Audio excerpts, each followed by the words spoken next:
موسی به قوم خودش گفت که استعینوا بالله واصبروا.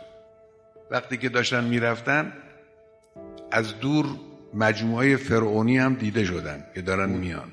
حضرت موسی بود قال کلا ان معی ربی، خدا با منه، سیهدین، او هدایت میکنه، میگه چه کار کنیم، کجا بریم. بدانید خدا با ماست.